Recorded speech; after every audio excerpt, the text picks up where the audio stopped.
All About Beer receives underwriting support from Trillium Brewing Company. They understand the importance of independent journalism in the beer space, and their support helps fund original work. Learn how you can affordably support journalists by visiting allaboutbeer.com/support.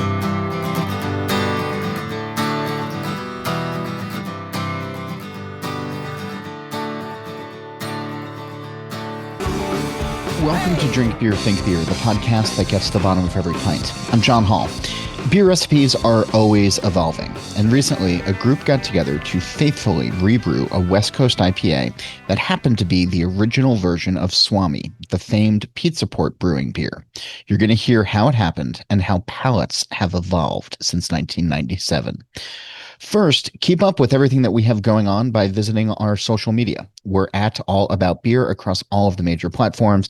And if you have comments or guest suggestions or just want to reach out, you can always email me at johnhall@allaboutbeer.com. Speaking of email, if you go to our website, you can sign up for our newsletter. That's one of the best ways to get all we're producing right to your eyeballs. And we're supported by you.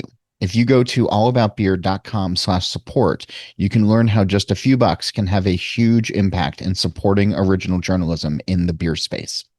On that note, thanks to this episode's sponsors. Today's episode is brought to you by Stomp Stickers. Stomp is built for the business community, serving everyone from small independents to larger franchises. Whether you need low minimums for a limited batch or bulk pricing for your go-to products, they've got you covered. Join thousands of breweries that trust Stomp for their custom printing needs. Go to stompstickers.com and try them out and score 15% off of your first order with the code FIRSTRUN. Calling all hopheads. Dogfish Head's 60-minute IPA is a fantastically hoppy India Pale Ale that's beautifully balanced thanks to their unique continual hopping method. Delivering a pungent hop flavor that isn't crushingly bitter, 60-minute is continually hopped throughout the boil for a full 60 minutes. Starting to see where the name comes from? Check out dogfish.com to learn more and to find some 60-minute near you. Dogfish Head Craft Brewery, Milton, Delaware. Please drink responsibly. If you're running a brewery, owner or operator, Beer 30 by The Fifth Ingredient is the ultimate command center. The most powerful brewery management software on the market, Beer 30 handles the entire brewing workflow, from recipe development to production. Once your beer is brewed and ready, it seamlessly manages your inventory and streamlines your brewery's sales and distribution, all in the same easy-to-use platform. Beer 30 lets you get back to the beer and to the people that made you fall in love with this industry in the first place. And no other brewery management software gives you the ability to truly master your business and get the insights that you need to thrive in an increasingly competitive industry. Visit thefifthingredient.com/allaboutbeer today to learn more and receive 3 free months of Beer 30. At the start of summer, the Mighty Fine Festival happened. It was hosted by Goodword Brewing in Duluth, Georgia. And among all of the IPA offerings were 2 beers that stood out when poured side by side. The first was a fresh batch of Swami, the West Coast IPA brewed by Pizza Port in California. Next to it was a beer known as Type 97. That beer was the original recipe Swami, brewed by Jeff Bagby back in 1997. Tasting the two side by side was remarkable because it shows just how much brewers tweak, improve, tinker, and account for palate shift over time. I wanted to go deeper on this beer and learn more, so on this episode, I'm joined by Bagby, the legendary brewer, and by Tim Wallen, who is the researched chemist at Hoptechnic and Virgil Gamache Farms, and Steve Burchill of Hollingberry and Son Hops. The trio put this together with the help of Nacho Cervantes, the head brewer at Pizza Port in Carlsbad. Here's our conversation. Well, thanks to all 3 of you for doing this. And Tim, I want to start with you because if I remember correctly, this was your idea. This was you wanted to spearhead this. And so what we're now calling Type 97, what was your original thought? What was your original hope for what this project eventually became? Yeah, so this is kind of like a meandering idea, really. It started with I'm originally from Decatur, Georgia, so it started with me visiting family for the holidays and just dropping by Goodword and checking in with Todd. And Todd was like, "Hey, like I'm doing this West Coast IPA fest," and I was like, and then he said he was doing it in June, and I was like, "Absolutely not." In Like, Georgia. why do you hate people? Yeah. Yeah, no.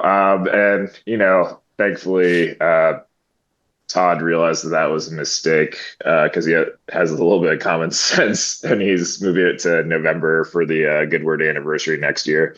But yeah, no, he's like, "Oh, Cloudburst is gonna come." Like friend LT that I met her at Resident Culture. She was brewing at Creature Comforts and that connection, and so he's wanting to get all these lists of West Coast breweries. Um, and then I realized talking to him, Todd didn't have a lot of personal connections to some of these people I've built relationships with since I've been in the Northwest and hops like the last 6 years. And I was like, okay, I need to step in and start inviting people and reaching out to them. And then I got sucked into, I guess I have to show up for this. And if I'm going to show up for this, I was hanging out Little Beer really with Jeff, and we were just talking about, I mean, we've had this conversation, all three of us, about just beer recipes these days, like what people are doing with different trends, which we'll get into for this conversation. But like, I was like, hey, I think Jeff was just talking about like his way of brewing, Swamis and stuff at Pizza Port. And I was like, do we want to rebrew like a tribute IPA for this? And he's like, I'm absolutely down. And so, we can get Nacho on board for Pizza Port Carlsbad and brew it there. And that's kind of how it happened. And then we just started putting all the hops together. So yeah. So why that beer? I think a lot of it's just organically, and like, you're just like sitting in the room at the right time, like, and like, pints of student about a cask ale at Brickstore Pub, and you're like, man, like, I think a lot of it is just for me, the nostalgia and history of West Coast IPA. So like for me, I've always had really strong opinions about IPA. I grew up homebrewing in Atlanta, Georgia, and I just remember learning about having at bottle shares. Like, I don't know, some of my first beers, true West Coast IPAs, was like we used to get fresh like Port Wipeout and Mongo and like Stone and like Lagunitas, like a lot of the California classics, but then, showed up at bottle shares like Green Flash Palette Wrecker, and then Russian River Pliny the Elder. That was coveted one. Being a novice beer nerd, you look at like Beer Advocate and you're like, oh, Pliny the Elder, like, and then you see there's like a 5-gallon homebrew recipe, and that's really informative to my brewing. Vinny's like 5-gallon homebrew scale stuff. But why that was so important to me was like, man, like he had all these beers with like snappy, bright bitterness that just were like stupidly drinkable for their ABV, and then just this lingering bitterness that just kept making you want to take a sip. And like I just remember, and it's still like this on the East Coast and other places, but interpretations of what West Coast IPA was in Georgia, like commercial brewery wise, is just a wasteland, and it still is. And depending on the brewery, I think a lot of people are doing a great job, like Goodword and Halfway Crooks, and are doing some nice. They're getting the bitterness and the resin into their beers, but back then it was like, oh, way too much crystal malt, and then it's like, let's make a double IPA, and we're too scared of the hop load, like let's drop it to 60 IBUs, and it's just sweet and cloying, and completely undrinkable, which is how I got to homebrewing with the Pliny the Elder homebrew recipe. But the thing is I didn't even know Pizza Port was a thing because of all the brand confusion with Pizza Port and Port Brewing until I got out of the hop industry and, visited San Diego first sales trip and like cold called Port Brewing and ran to Tommy and started, talking to people around. And started finding out about Pizza Port and then the history of Swami's too, and realizing that, a lot of the approaches to modern IPA brewing at that time, like the Pliny the Elder clone that I was influenced by was also influenced by Swami's. So there's this whole history there that I had no idea about until like, I don't know, like 5 years ago.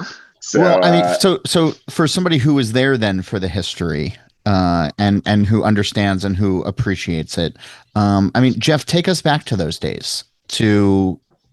Yeah, it was great. It was fun for me. It was backbreaking labor. It was, yeah. Yeah, it was. It was late nights and early mornings, and yeah. I part of the conversations that I had with Tim early on in this related to this whole thing that we're on now. I was telling him, I'm like, no, we used to use Great Western 75 malt in Swami's, like the original Swami's. I'm like, it was not dry hopped. It was damn near 8%. It had Galena as a bittering hop, and his eyes are just getting bigger and going, what are you talking about? No way. And I said, yeah. And we used to sell, close to 7 barrels in just maybe 10 days, 2 weeks. They would just fly out of the pub. That's wild. And back then there was, maybe 10, 11 breweries, 12 breweries maybe in San Diego. And so everybody knew each other, and we were all kind of talking, and this really cool beer that was bitter, like Tim said, bitter, easy to drink, made you want to take more sips, and people are just downing it, which, yeah, is kind of scary from an ABV standpoint. As we've experienced, yeah. Yeah, but the cool thing was all the brewers knew each other, and we this was before everybody's got the internet in their pocket. So you're having conversations, real conversations over beers, and talking about techniques like first wort hopping, like dry hopping at different stages, and what that all means. So, Tommy and I were brewing in Solana Beach, and this Swami's is the flagship beer of Pizza Port. So we're like, hey, let's start bumping this thing up. So we dry hopped it, we started first wort hopping it, and all these other beers and breweries in town, talking about people like Ballast Point, Ale Smith, Stone, of course, Coronado, Alpine, back then when Pat was actually brewing his beers at Ale Smith. We'd have all these conversations. Deep cut, yeah. It wasn't necessarily like a hop race, like that. I feel like that came later, that IBU race. That IBU war, yeah. Yeah. It was more just like, hey, dude, I really like what you did there.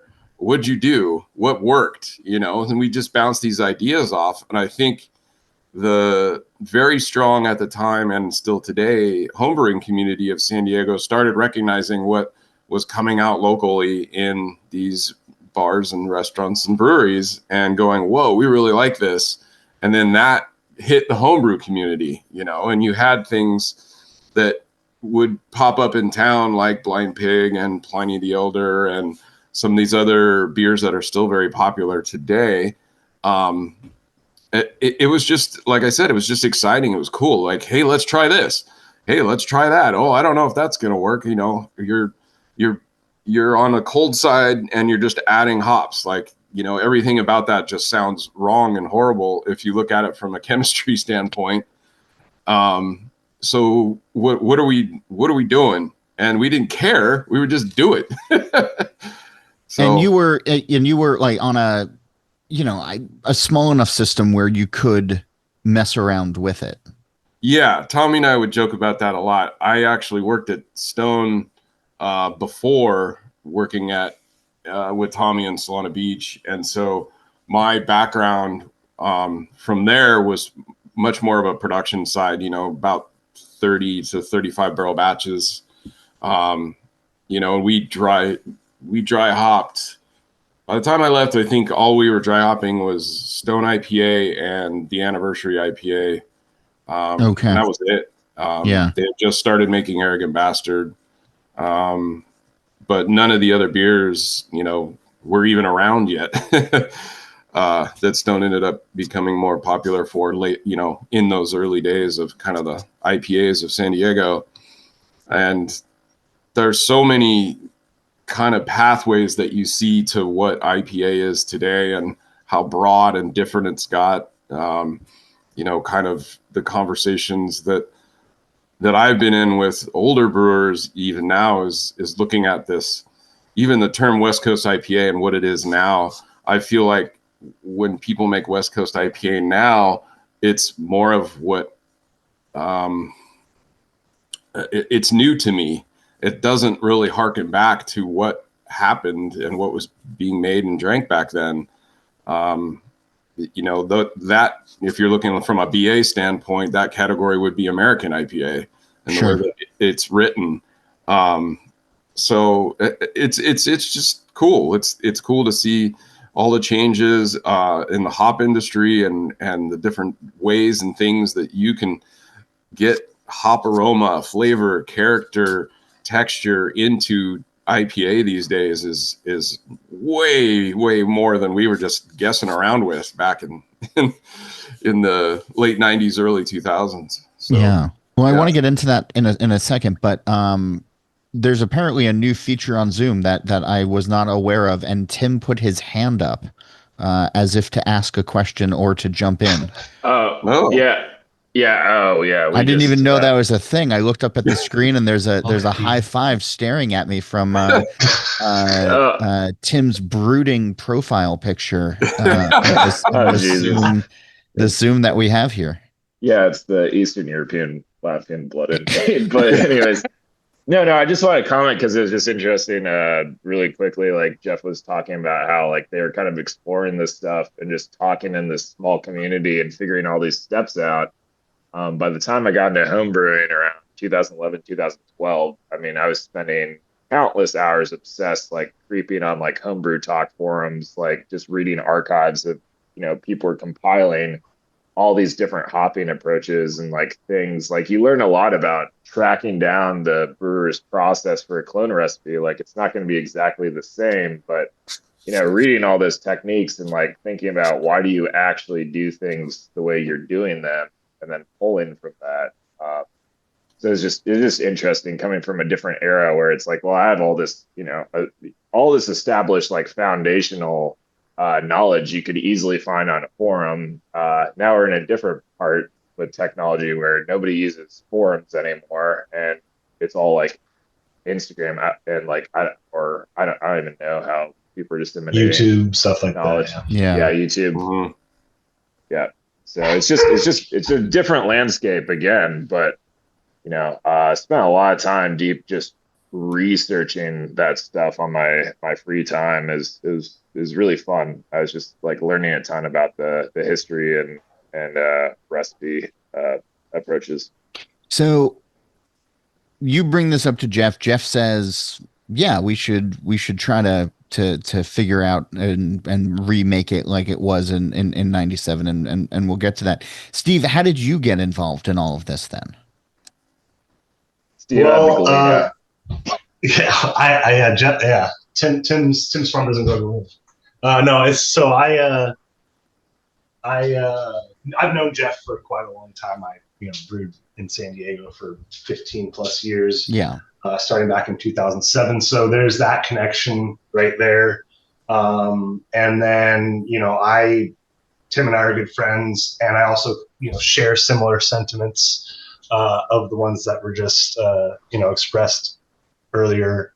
So they reached out to see if Hollingberry might be interested in, donating some of the other C hops that were needed for the project. And, we do quite a bit of public hop sourcing at Hollingberry, so it was not a problem for us, and we had some nice lots of those to throw in there. So when you're looking back at creating Type 97, right? And you're like, again, Jeff, you know what you're looking for, and Steve, you've been there, and Tim, you've read the forums, and you kind of understand when it comes to hop selection and recipe gathering for this. You obviously know what you're looking for. Was it Was it easy to find or to get the ingredients the way that you wanted them to make the Well, beer to represent it the way that you wanted it to be represented? I think we were very intentional. We discussed what we wanted to use in this, and because it was kind of a callback to earlier IPAs, we did not want to use any modern hops, nothing in the Citra era Sure. kind of thing. So that was the first, parameter, I guess, if you want to call that. But that leaves a lot of nice IPA hops available that, kind of don't get thought about as much anymore. But the other cool thing about this is that, and Jeff can probably speak to this more than I can, is the quality of hops that we're getting now. Like, hops are just grown better, processed better, handled better. That's kind of what I was getting at. Yeah. Yeah. So Jeff, I think you could probably speak to that. Yeah. Compared to what you were getting back in the day. Yeah.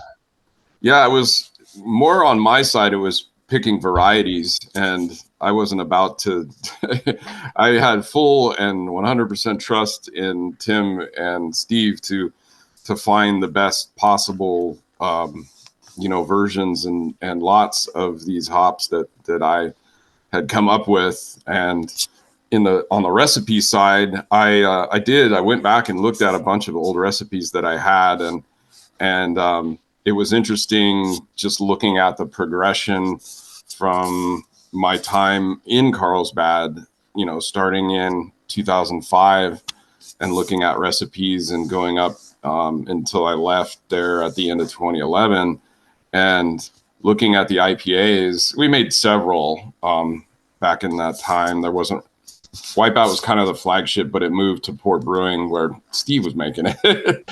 But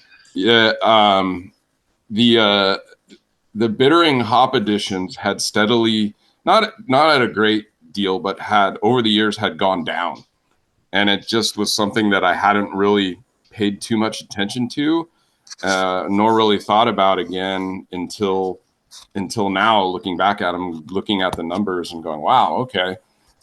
So I went with the oldest kind of numbers that I had for that kit, and made sure that we had that solid kind of bittering power and standing, as Tim was talking about, kind of lingering pleasant bitterness that we wanted, and that would remind us of those old beers.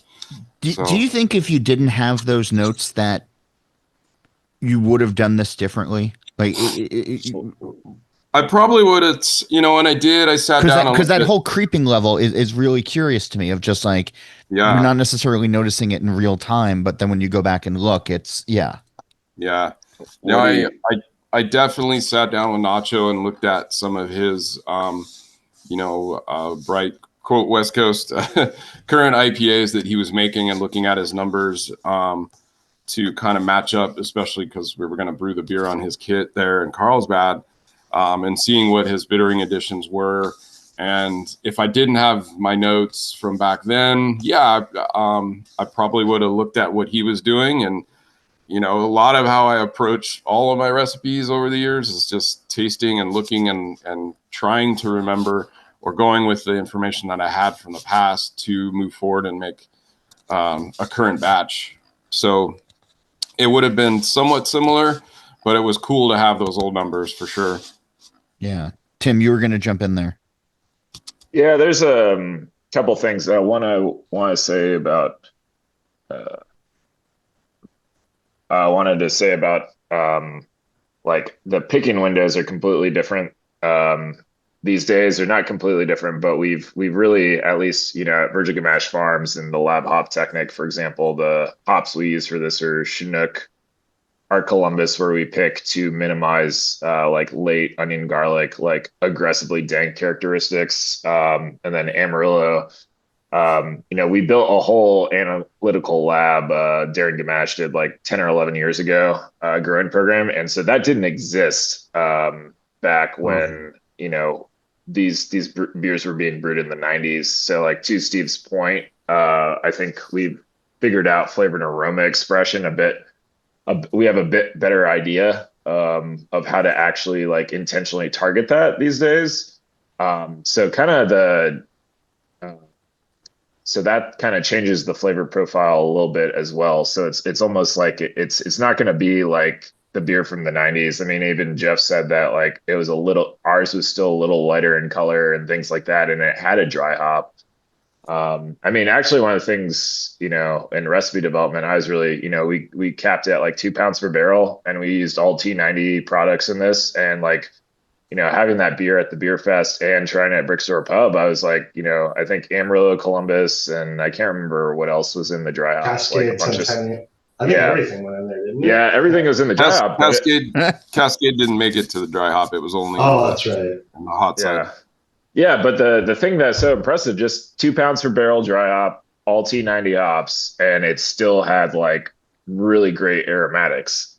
And it had snap and pop to it. And one of the things I've talked to some friends in the beer industry, I know sometimes there's a telephone game of like follow the leader and kind of conventional wisdom trends where it's like, well, why not, instead of just hearing anecdotes, like actually like test these things and see if it's really what you think it is. And one of the things that completely boggles my mind is I've had a couple conversations with people where they thought that dropping the bitterness improved drinkability. And I'm like, are you kidding me? That's the like most ridiculous thing I've ever heard. I mean, if you look at like recently, like the non-alcoholic cocktail industry, I try not to, but yeah. But no, some of these non-alcoholic spirits are so much more mature and like progressed so much better than they used to be. And one of the things they're doing is like, well, to, like looking at like Campari or Negroni or Amaro adjacent things for non-alcoholic world is like really a great approach. And what's taking off there is making those things. And what they realize is, well, if it's non-alcoholic, we have higher sugar levels. We need to balance that with more bitterness. And I'm like, that's concept has never gone away. But for some reason, in the beer world with designing IPAs, they're like, oh, we have to drop down the bitterness. And I think, and it might not be the first time, but the first notable time I ever had that experience was like 8 or 9 years ago. I went to Sierra Nevada Mills River, and they're pub beers, and they do experimental things. And I think the beer was called an Audition or something. It was like a 8 or 9% double IPA, but they're like, oh, we dropped the bitterness to like 40 IBUs to, but to just do pure top note flavor and aroma hop expression. And at the time, we thought, I was drinking that. I was like, oh, this is really fun and novel. I did not know that, 5 to 6, 7 years later, or whatever, it would just be like what everybody is doing now. Like, at the time I thought, oh, this is a fun little experiment to just tweak the expression and how you can approach things. But it wasn't like a beer that I was like, I'm going to drink multiple pints of this all the time. It was like, oh, that was fun. On to the next thing. Mm-hmm. And it just became the status quo. Yeah. I mean, so Steve, when you were looking at this recipe, and what was your brewer brain doing? Like, were you also going back in time in the way that Jeff was, and sort of, thinking about some of your earlier beers, or, Yeah. So I brewed at Ballast Point. So I was making, Big Eye and stuff like that, which back in that time had color to it, had all seed hops and some bitterness. So it's definitely, and then obviously I moved on to Lost Abbey Port and was making Longo and Wipeout. And so to Jeff's point, those recipes even progressed slightly in my time there. I didn't try to mess with them too much, but they didn't get any less bitter, I will say, but we did swap around the malt side a little bit, but they always had some level, well, at least Mongo always had some level of crystal malt in it, which, looking at the recipe, that was another thing that we really thought it had to have. That's, it's something that was characteristic of the old school West Coast IPAs. And to Tim's point, it's everything, every single style of beer needs to have some semblance of balance. And yes, some styles are inherently more unbalanced than others, but what makes beer so pleasant to drink is that balance of sweet and bitter, and how it finishes and makes you want to go back back to it. So, you know, I think that's one thing that when we're talking about how these beers got less and less bitter, I think one major problem, people start taking color out of it. They start taking some of that sweetness out, and then maybe they do become a little too harshly bitter because you're just getting this pale beer with But the reason that these beers, Mongo spec'd out into the 100 IBUs. This beer that we made spec'd out well into the 100 IBU range, but it doesn't drink like that because there is this sweetness and there's this, it's pleasant. It needs that. So that was one thing looking at the recipe. That we knew it had to go in there, and we did use some crystal malt, and then also the yeast. We used a yeast that was used in Pizza Port from way back in the day that Tommy brought over, called La Cruda, and which is kind of like an English ale yeast, but that ester profile on that yeast is also something that helps to. As Tim mentioned, only 2 pounds per barrel in there, but the yeast esters help to really, pop the fruit notes, those hoppy fruit notes up as well, and so does the malt. So all those things in concert, they all kind of need, it's you can't just take one out, sub one out, and then expect it to be a complete beer. Like, oh, let's just take the crystal malt out of this beer and leave everything the same. It just doesn't really work. It won't. It doesn't play. Yeah. Yeah. One thing I was thinking about. Go for it, Jeff. When Steve was talking is also there was some things that we weren't aware of back then, and it makes me think of now is especially when we started dry hopping is we took final gravities before we dry hopped, right? Oh, so we didn't know anything about hop creep back then. It wasn't anything that we thought about. So we were probably serving beers that were much, gravity wise, even drier than we thought. And it was really cool to see putting this crystal malt into this beer and seeing it dry out as much as it did. And it made me think back and go, even though we had heavy crystal malt in these beers, we were getting malt character. We weren't necessarily getting sugar. And it's always been a big thing over the years that I try to tell people about, when we talk about some other ale styles that are darker. And I say, if you still have a ton of sugar in there, you've got a problem. The idea is to get malt character without the sugar, get that dry character in the finish of the beer without it being big bodied or cloying in any way. I don't know. I was thinking about that. Like attenuation was always a big thing in IPA, even though we didn't really pay attention to it. We're just like, oh, it's an IPA. It's going to finish down there, But even with the colored malts, we still got that nice dry finish and that low final attenuation. It was awesome. Well, hey, hang on. In the ones. service of the listeners, really quick, somebody is like rubbing a piece of paper together or their hands or something like that, and it's coming through in a weird way. So if you're doing something other than talking into your mic, please stop. Anyway, Steve, you were going to say. Oh, just giving an idea of where these beers are finishing, Plato-wise, mid to low ones even is a fine spot.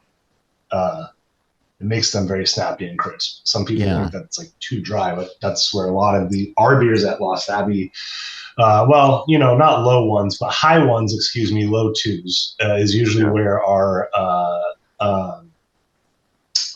IPAs would finish out.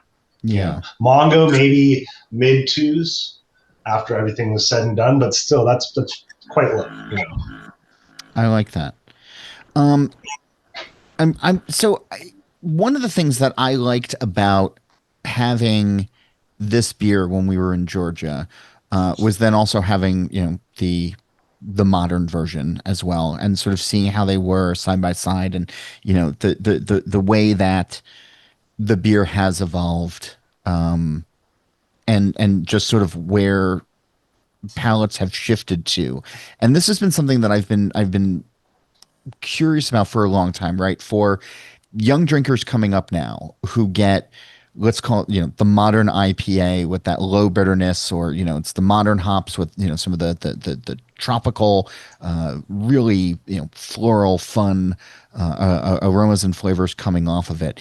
It can be very difficult to then move them backwards in time. Even though, what I think of as old school West Coast IPA that I love, is, deliciously bitter and delightful and all of that. If somebody starts sweet, it's kind of tough for them to embrace bitter in maybe the way that we all did when we were coming up. And so I'm wondering, since Type 97 has been out and you guys have been, out and talking with folks and having pints of it and sharing it around, has there been any of that? How do we get these types of beers to grow consumer interest wise, right? Going back to those early days, Jeff, where, you were going through 7 barrels in a week and, just crushing it with there. And is that even a fair question to ask? Yes. Yeah. This is, all right. I want to jump in on this. All right, Tim.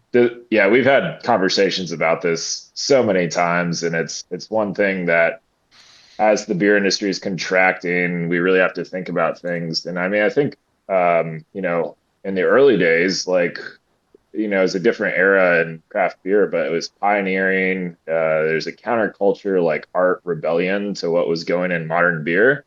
And right now there's a lot of, craft breweries are focusing on making, really good, best lagers I've ever had in my life from American craft brewers, but also 1970s, style adjunct macro lagers, and then also modern West Coast IPA to me, which lower bitterness is also a lot of times people are using lager yeast. So it's almost to me like a dry hop malt liquor sometimes. But the thing about recently on record, for example, near Sierra Nevada is such a juggernaut in the craft beer history. Went on record, they're like, we haven't done enough with our resources to educate consumers. And I think a lot of this is lack of education, lack of sharing your passion and your story and your narrative to the consumers and connecting with them. Currently right now, Gen Z drinking trends, I mean, that's just one snapshot, but there are a lot of beverage consumers right now just look at all beer styles are interchangeable. And if you think all beer styles are interchangeable and it's all just beer, then our industry has failed. Because there's a wide range of styles there. When I was cutting my teeth in 2011, 2012, we had access to all these ranges of styles. But what's interesting about, if you're coming with a modern West Coast IPA, one of our friends and colleagues, Aaron Justice, he used to brew at Ballast Point with Steve. He now runs East Village Brewery. He said that he has, for a while, he was doing, Stitcher's Mosaic modern IPA, and they're all used to that profile. And then he brought back, which was also in Ballast Point Sculpin, doing a Simcoe Amarillo IPA. And all the new drinkers are like, wow, this is very novel and new hat. And it's really funny to hear that. A lot of things are cyclical, but I think a huge thing too is breweries need to connect with their consumers and push products in a certain way. I mean, yes, there are some things that are probably money makers and it's a hard thing to balance, but also just pushing things with your passion and interest. I mean, that's what gets me really excited when I go to a brewery and it's what are you stoked on? And it's maybe not necessarily what I'm into, but it's show me what you're interested in. I think that's always a really awesome experience. And I think generally consumers can be open to that.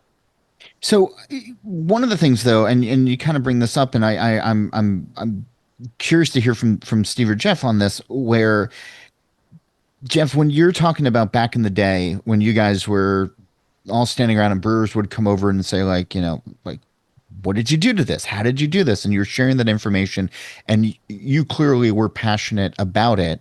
And then presumably those brewers that you were talking to would go back to their own place and be passionate about making it. And there was, kind of this excitement around it. I don't know if I've felt that with modern IPA, New England, whatever, in the last 5-6 years. Maybe in the beginning, there's a lot of hype around it, but, and maybe some brewer excitement, but I don't know if I've ever had an excited brewer conversation about some of the modern IPAs that maybe I've had or overheard on some of the older recipes or even, lagering techniques. Yeah, no, I agree with you 100%. I yet to this day have still yet to have a conversation with a brewer who's truly passionate about hazy New England IPA. And Same. I think there's a million reasons for that. As Steve and Tim and I all talked about pretty much that entire weekend in Georgia. But I don't know how you had mentioned earlier about how do we educate, how do we bring this back? And I don't know if you can. There's just such a different way that anybody gets information these days. And if those tiny conversations, even if you look at beer festivals like what we were just at, they're not as popular as there used to be. And there was opportunities where beer fans could stand there and talk to a brewer who was passionate about a certain beer or process or what have you, and have customers and homebrewers there listening and watching and sort of catching that passion. And I've talked about it many times over the last couple of years as this sort of slowing in craft beer. I've always said, I don't know how you bring that back. You look to big events like the GABF, where that was the biggest event of the year where that happened. Yeah. So many brewers on the floor having conversations and excitement with customers. And, the BA changed things. The world of beer changed in an information age where everybody has the internet in their pocket, or they're looking for quick information or fast information or somebody's opinion, rather than being able to have the opportunity to listen to the person who designed, brewed, and is hopefully pouring that beer for you to really kind of catch that passion. And sad to say, I don't know how or if it can come back. Steve, you were jumping in there as well. I think I just speaking from, and Jeff has seen way more of it than I have, but from when I came in 2007, there's just a distinctly different feel in the industry.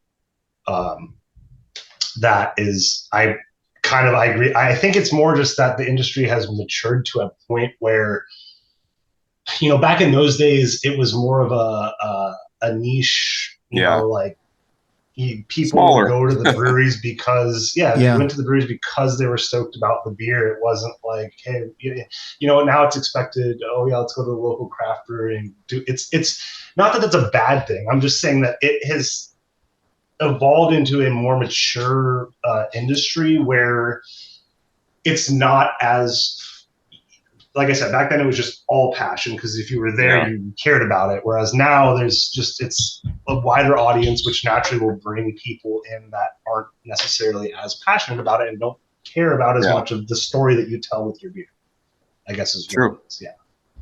Yeah.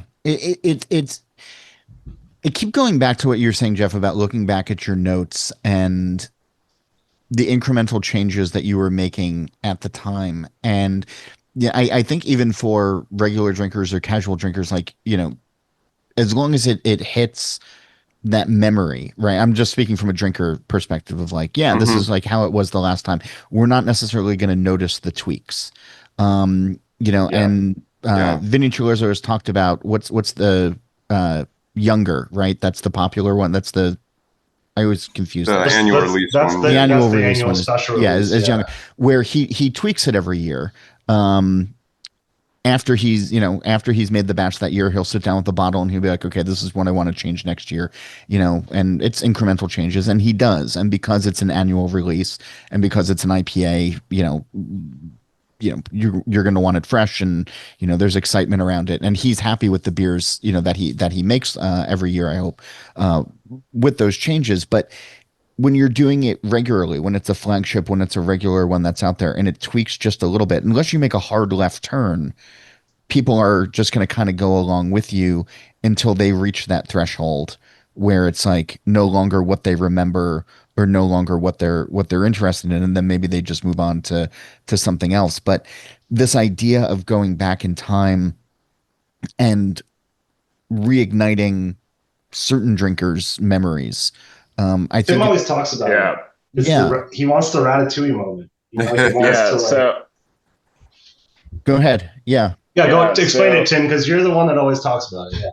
Yeah. No, I mean, it's a psychological thing. I mean, you talk to all the sensory nerds and stuff, and it's all based on memories. And, you know, these are all flavor compounds, but it's like you can have like bad or good memories like associated to things, and those can also change and be flexible over time. And so, yeah, the Ratatouille moment, it's like you have a beer and you're like, man, this reminds me of like something from 10 years ago, and you just get this like nostalgia vibe, like and I think in a really positive way. It just brings you back to like a nice happy time. I mean, I think one of the funniest things that was just like full circle for me was like I went to Belmont Station in Portland and finally found like a fresh can of Pizza Port Pono, their session IPA, or I just consider like Ponto. a San Diego Ponto. Yeah, I always mess up that name.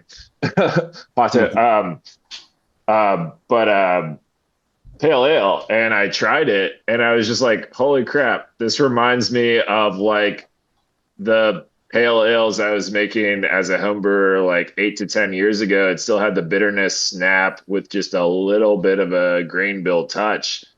And it's just funny to see all of that. But let's see, what were we talking about before? I think the thing is that Steve, kind of if we can get, I don't know, to get drinkers back into it, you need to get brewers back. That they're not passionate. Yeah. Right. So if you get these people to start, if you get these people to start making that reminds styles, me of like what I was going to talk about is like legacy and narrative. It's like we've talked about this before too. Is like, you look at some of our favorite core beers like Brewers, and I think passing that excitement and interest to the general public. I mean, a lot of these beers, I still think the best IPAs are pub drinking beers. Like you want to crush pints of them, and like the best ones are ones where your general consumer is like, wow, this is so smooth. Like, I mean, my jaw dropped when Jeff Bagby was like, yeah, in the 90s, we sold a lot of Swamis. And that's aggressively bitter beer. And then also that he noticed like a gender difference. That he said a lot of women were buying it, which is pretty cool. It was interesting back then if you had groups or couples that would come in, and they weren't necessarily into beer or craft beer, or probably had never been in Pizza Port, and you'd kind of give tastes, and it was remarkable to me how many of the women would choose Swamis over a male choosing something else much lighter and much more less in bitterness. So one of the things that I wanted to ask you, though, since Type 97's been out for a little while now, right before we started recording, Jeff and Tim, you guys were saying that you had pints recently. So we did, I had 3 pints on Sunday afternoon. Right. Yeah. So, this is Tuesday morning that we're doing this. So, and you said it's still sort of drinking well. And is there something about the recipe that is lending to better keg shelf life? Well, I would venture to say that and this is a question for Nacho, of course. It might still be in serving tank. Okay. Gotcha. Which is kind of what Tim, I think part of what he was saying about having a pub crushing IPA is, these beers aren't moving a lot. They're going from fermenter 20 feet away to a serving tank, sometimes with dry hops, sometimes not. You have the beers isn't being put into a package where air can get into it. It's not being exposed to a warmer temperature or anything like that. So it's very stable. And I think sometimes yes, they change, but not necessarily in a bad way. I mean, yes, down the road, obviously, in 6 weeks, if this beer's still on, it's going to be drastically different and probably not in a great way. But I mean, those pints I had Sunday were fantastic. Like I almost had a fourth. I would say the other thing to consider, and this might be one of the reasons when we're discussing like how did we get here, with the proliferation of packaging, if you're not real good at keeping oxygen out of your package, that crystal malt in those IPAs is going to get sweet and nasty, and oxidized crystal malt's the easiest thing to pick out, at least for me. So that's another thing to consider. And to Jeff's point on why this beer may still be as good as it is, but I will counter with, I was at the Padre game on Monday, and I happen to know that the Mongo they make in 19.2s is made out of Mattaway, which is the old original Stone and the old Lost Abbey that I used to brew at, and Port Brewing, that where the Mongo used to be made. Still made in the old school recipe there, which is lots of Cascade. It's highly hopped. It's got some crystal malt in it. And I had a 19.2 ounce can that was packaged 2 months earlier, and it tastes fantastic. But I also know that those guys really know how to package very, very well. They are very good at low DO packaging, and that's just really all you got to do to make sure that beer. It's also process improvement too, right? I mean, when we were messing around just throwing hops wherever we could back in the day, we weren't necessarily thinking, how do we do this without incurring any oxygen or minimal oxygen in the process side, not just packaging. There's been for sure every step ton of improvement on that level. So to that end, what they're saying, I mean, I think packaging process has gotten so much better. I mean, I first remember hearing this, like Ben Edmonds, he's at a Master Brewers Fireside Chat, and it's like, well, maybe crystal malt wasn't the boogeyman we thought it was. It's just like our packaging processes were way worse back then. And I mean, those are Steve and Jeff's comments. They're those are two anecdotes, but I think people have been stripping out malt backbone in IPAs to build shelf life. Another thing, a couple trends that aren't necessarily connecting to consumers right now with beer recipes. One is designing all these IPAs for competitions. So like one of my frustrations judging IPA competitions is you're drinking these in like a 2 to 4 ounce plastic cup. The best IPAs to me are when the last 4 ounces of the pint has still a firm drinkable bitterness, and I still get excited about finishing the last of the pint. And then I'm like, I want another. Some of these IPAs designed for competitions are really flashy, high on the top notes, but it's a struggle to get through a pint of them sometimes. And to that end, some of them that are being designed right now, we're using a lot of branded hop products, and that world right now, the science and development of it, I think is still in a pretty nascent space. I don't think it's going away. I think people are trying to figure out how to use these things effectively. But like right now, you see these beers for general consumer. I think it's really a feedback loop right now between the hop companies and brewer, where it's like, Cryo, Dynaboost, Incognito, all these Euphorics, all these brand names and stuff. And I'm not really sure what how the consumer's responding to that. But I do know, being in the hop world, it's really, I feel like it's just a conversation between, in my opinion, between the hop people and the brewers at that point with those products. So I think that, and those products, drastically can change things, because T90 is the most unadulterated expression of a concentrated homogenized hop product of like whole cone hops. And then once you start extracting things, and that's kind of what Mother Nature decided, all these things are in unison. You've got terpenes, esters, thiols, what have you, in these nice ratios. You start extracting those things, you start cranking up terpene concentration or cranking up sulfurs. You're throwing a lot of different things out of whack. And right now we're seeing these beers have been changing rapidly in a very short amount of time. And going back to the legacy comment, I mean, Like, some of my favorite flagship beers from like Europe, like Saison DuPont and, things like that, where it's like you've got these beers have been developed for like hundreds of years, or like, some of those Belgian triples, English pub beers, lagers. I mean, there's long incremental changes of getting those recipes dialed in and breathing, kind of just like, let's just hone in what we're doing and hammering it out really, really well and like slow and steadily. And there's been, yeah, I would say in American craft brewing, yeah, for better or worse, we're getting a lot of drastic changes right now and experimentations. The in the few minutes that we have left here, Jeff and Steve, I wanted you guys to throw on your brewer hats again. And now that you've done this and you've gone back in time a little bit and you've made a beer that people enjoy from a snapshot, what's the advice to other brewers who might want to bring back their own snapshot in time beer? What's the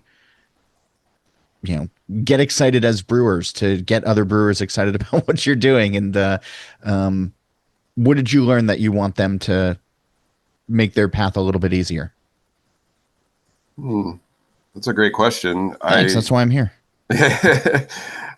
For me, it was a lot of nostalgia and a lot of just reminding myself of what I loved and what I was passionate about in beer back then when I started being a professional brewer. I think that it's getting the brewers, at least in San Diego, I feel like are getting a little more tenure under their belt. For a while there, it was like, oh, so-and-so's a head brewer and they've been brewing in the industry for 2.5 years. And you're like, whoa, just experience and time in a brewery as a brewer on any level is going to give you insight. You're going to have conversations. You're going to taste beers. Hopefully you travel a little bit. And so for me, going back and going, gosh, remember going into Solana Beach every day, and just, it brought back so many different memories of that location and the beers that I had, the original San Diego Brewers Guild meetings, which used to be, 10, 12 of us, like things like that, that reminded me of that time and that passion and that excitement. So I would recommend, if somebody's going to do that these days, is to look back at that. Like, what got you so excited? What was that spark and that energy, or beer? More importantly, what beer got you to be excited about brewing, and go back to that and find it and recreate it, or even tweak it a little, whatever you want. But then hopefully you can carry that to your customers and people and kind of reinvigorate yourself. Yeah, I would say that, as I mentioned a little bit earlier, the brewer has to be passionate about, like, I understand that right now a lot of breweries are like, we got to keep this and this and this on, and have a good tap list spread. And that's you're in the business of staying in business is a phrase that I was always told. So I get that. But if you can allow yourself, or if you have the time to make a beer for yourself once a year even, and that doesn't have to be this old school West Coast IPA that we've been talking about, but something that you're truly, passionate about, like Jeff was saying, I feel like, and if you can at least convey some of that passion, the customers will feel that, and it may get them to drink something that they had not previously thought of to drink, but just because they are, regulars of your spot, they know you might tell them about it, and they're like, oh, I'll try that. And maybe you turn them on to something new. Maybe that next thing you know, people are like, what happened to that? Why don't you make that again? And now you have kind of recreated this market, if you will, for that beer that you had so much passion about, just by putting it out there and letting people kind of understand why you're passionate about it. So, and again, I know not everyone has the luxury of just throwing a one-off beer that may or may not sell on tap. But if you can, and if you think, if you have that passion, I think that you can convey that and help to other people to understand. Yeah. I love that. Or you could just have Tim go and talk to all the brewers and ask them questions about things and get them to spark old memories. Get out there, Tim. Get to doing it. I love that the three of you got together to do this. I love that, folks were able to have this beer again, and that, we're able to have these conversations around it. And so if you all have the energy, I hope this is, the first of at least a couple. We're already talking about doing another couple collabs on this series riff. Like, we want to do this same recipe with like Citra and like modern hops and just do the same exact hopping rates and see how it'll express. And then we also talked about, I still want to come down there and do IPA, classic thing at the Pizza Port San Marcos that used to be port. That would be a really cool one too. So we're gonna keep trying to keep this going. Awesome. Well, hey, thanks to the three of you for doing this and for being on and having this conversation. And if folks are still out in the areas where this is still on, go drink it now and enjoy it. Yeah, go to Carlsbad and enjoy it. Guys, thanks. Thank you, John. Yeah, thank you, John. Thank you. We recorded this episode about 2 weeks before it aired, so if you still see some of the IPA in the wild, pounce. Go get it now. And then also go visit allaboutbeer.com, where you can check out new content as well as the archives, which go all the way back to 1979. You can always get me on email at John Holl, that's JOHNHOLL at allaboutbeer.com. And All About Beer is on all of the various social medias. We can also use your support to keep everything going. Please go visit allaboutbeer.com/support. I seriously mean it when I say a few bucks goes a long way to help keep the content fresh and flowing. On that note, here's a word from this week's sponsors.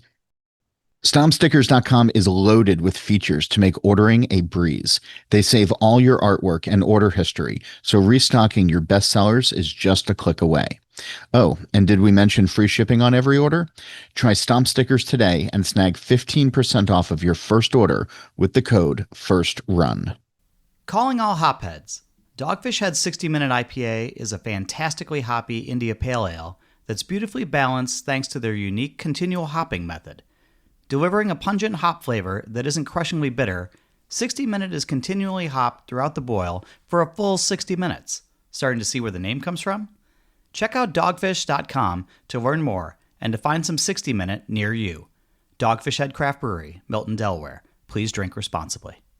If you're running a brewery, owner or operator, Beer 30 by the Fifth Ingredient is the ultimate command center.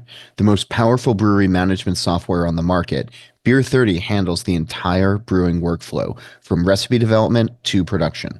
Once your beer is brewed and ready, it seamlessly manages your inventory and streamlines your brewery's sales and distribution, all in the same easy-to-use platform. Beer 30 lets you get back to the beer and to the people that made you fall in love with this industry in the first place. And no other brewery management software gives you the ability to truly master your business and get the insights that you need to thrive in an increasingly competitive industry. Visit thefifthingredient.com/allaboutbeer today to learn more and receive 3 free months of Beer 30. If you want more beer audio content, All About Beer has its own podcast channel. You can just search All About Beer on your podcast platform of choice and subscribe and get shows like the All About Beer podcast with Don Tess and M. Souter, or Brewer to Brewer. Steal This Beer has its own channel as well, and new episodes come out every Monday. The BYO Nano podcast also has its own channel that you can search, and that comes out on the 15th of every month. As for this show, Nate Schweber does the music, Jeff Quinn designed our logo, and I'm John Holl. New episodes release every Wednesday, and that's when I'll be back again to drink beer and to think beer.